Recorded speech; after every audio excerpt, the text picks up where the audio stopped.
of one of those meetings that had McDonald and Teki in them, so that the conversation was there all along. So the idea that the EFF was caught off guard, that you're betrayed almost, because that's what it was fashioned as, I think is dishonest, isn't it?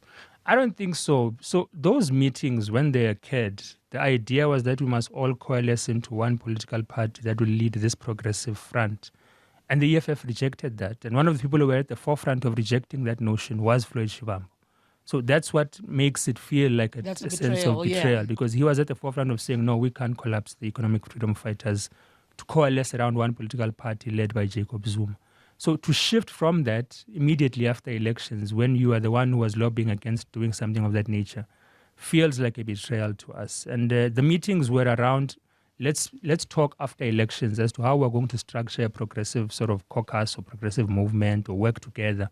But the EFF outrightly rejected collapsing itself to form part of the MK party.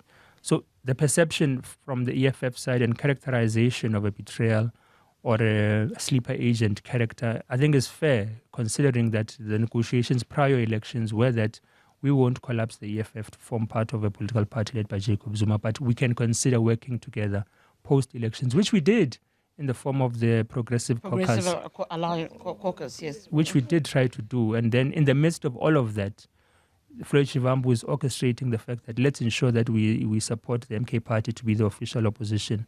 Let's have this document that we numbers we as tied well down. Would have ideally been... No, ideally, but I'm just saying there were certain characteristics which I think we should have picked up that something is amiss, because there were certain things that were sort of tying us to a relationship with the MK party, so that when he crosses to the other side, there's certain agreements that are in place. I went to a meeting of the Progressive Caucus, I think a couple of months ago as well, and they were trying to sort of argue, Jimmy Zonele Manye was trying to sort of argue that we must sign something that's sort of a statement of intent.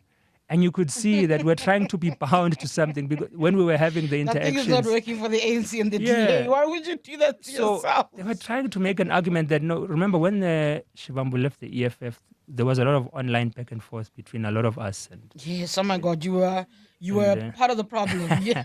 There was a lot of that. So there was a Progressive Caucus meeting where I attended, and they said, no, we need to reinstill the confidence of the people in the Progressive Caucus, considering the recent shift and people joining MK. And I was like, no, we don't need to do that. If we're going That is actually a fair point. I actually understand them, and I'll raise it with you. Yeah. Because, see, in order to be formidable in parliament as opposition, you can't do it without them either. Yeah. You need them as the opposition in total. I once tweeted about how I think that the opposition has to organize itself. That there's something lackluster there. Yeah, the Twitter people attack me. That's normal. I don't care. But I found it interesting when I saw you tweeting about the quality of opposition politics in parliament. And I thought, well, we all then seeing the same picture.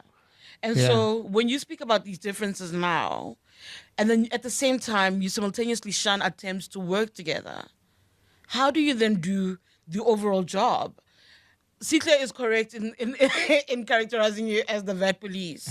And you have been effective. There's a reason why everybody's looking to talk to you. Because you're an important voice.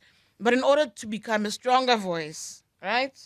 And to be more effective going forward, you actually can't necessarily do it without the other party that's there. You must work together, don't you? I think voting together is sufficient. I don't think, and I know this will ruffle, I don't think they add anything qualitatively to anything in opposition politics.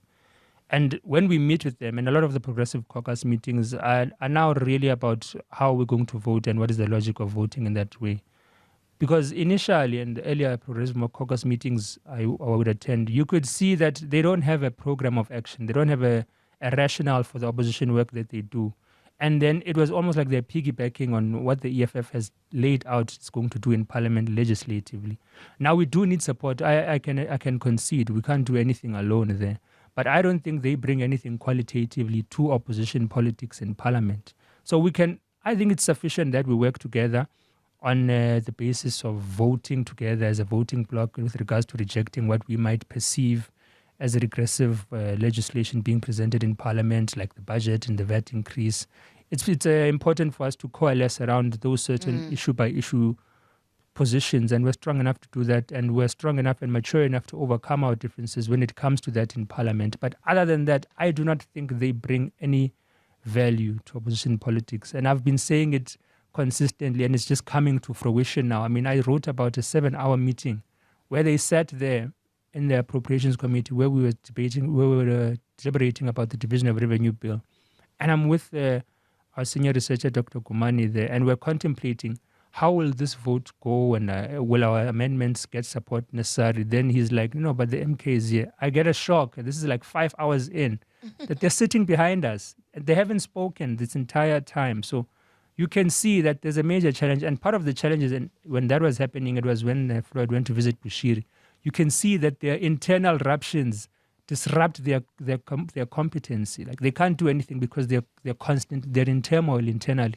So there's no one, I think, there's no one, I think, who sits and thinks about